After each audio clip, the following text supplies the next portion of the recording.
We have counts, rates, we have proportions, we have risk. All of these, they use them in order to find the best way to prevent a disease or treat a disease within the population.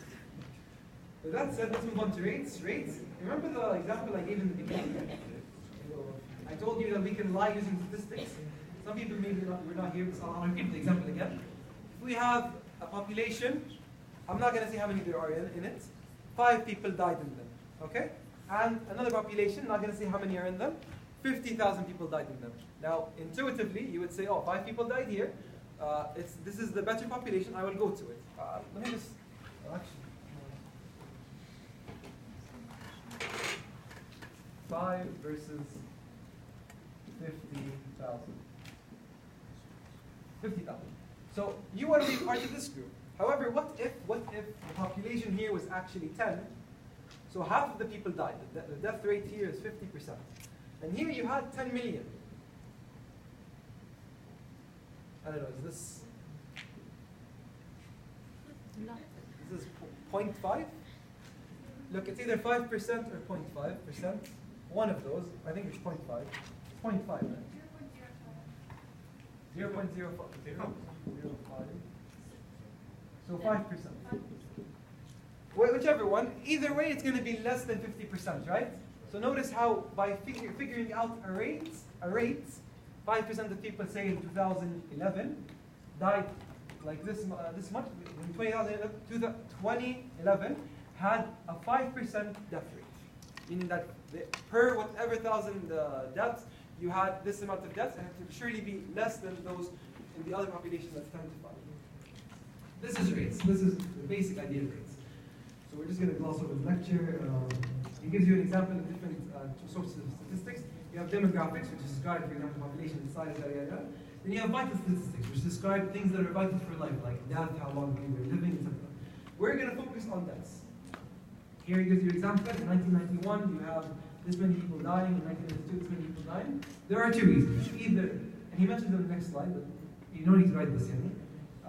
Here, we have more people dying. It could be just because the population is more, or it could be because there was an epidemic that wiped them out and caused the population to have 6,000 more deaths. So those are the 2 reasons. Either the population was just more, causing more deaths, or there was actually something that caused the deaths.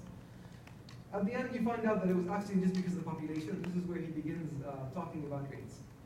Rates give us the chance to make a meaningful comparison between 2 groups, instead of using raw numbers. So rates versus proportion, the only thing you need to know. Remember when we said that proportions and ratios do not have units?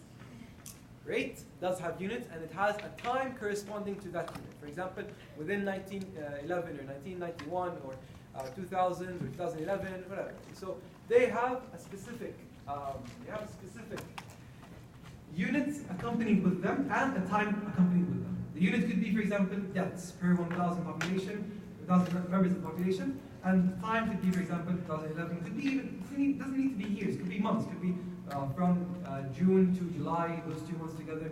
So the idea is unit and time. Excuse me.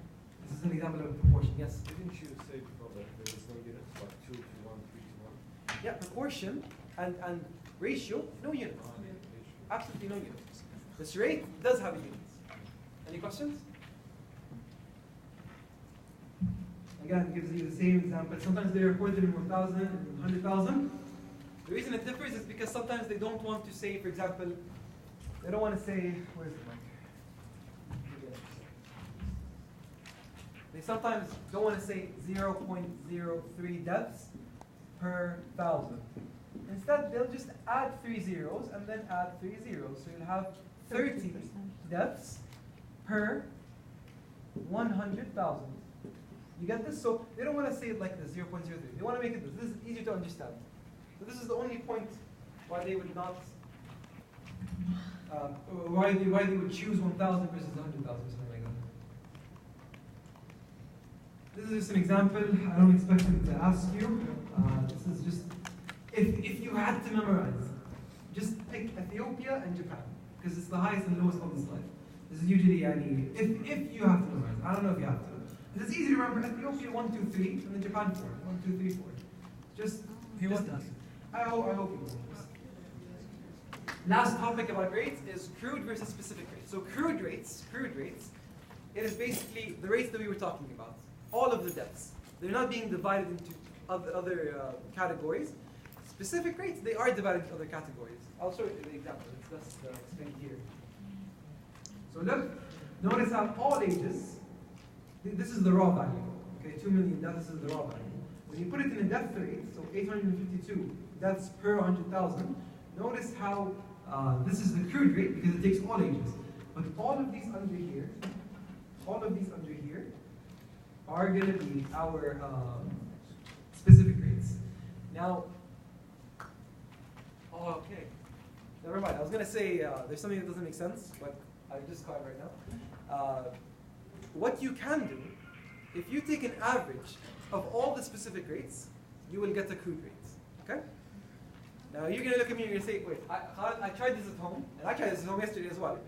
If you add all of these and find the average, you will not get the specific, the crude rate up top, 852.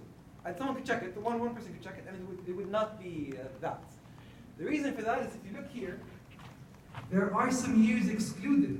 Look, under 1 year. So 1 to 4 is excluded. Yeah. Maybe that would bring it down to 852. The year from 70 to 85 is excluded completely. The year from 29 to 10 is completely excluded. So maybe if we have those specific rates, if we put them all, average them all together, we'll get the crude rates. Make sense?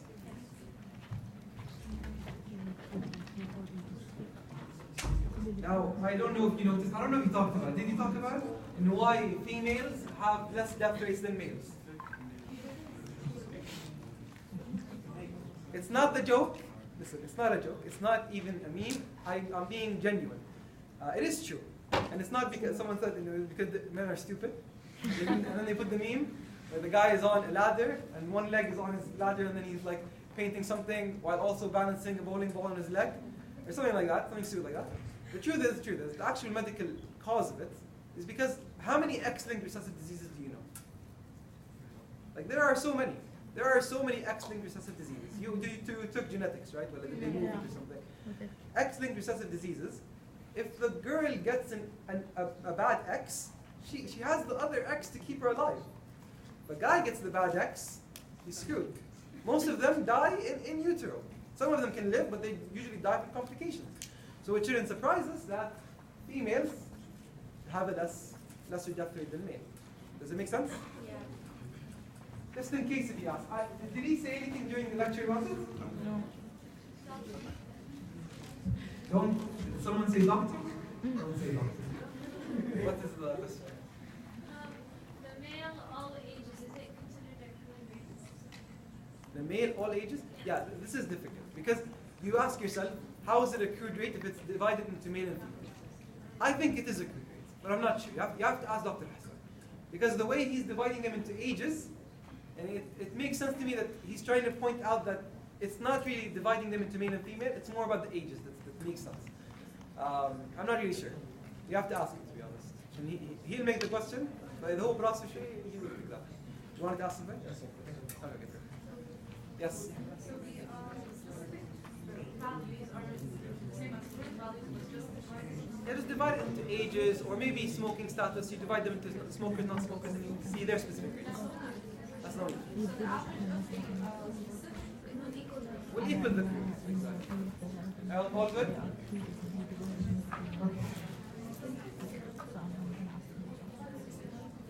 Is there a question, Ethan? Okay.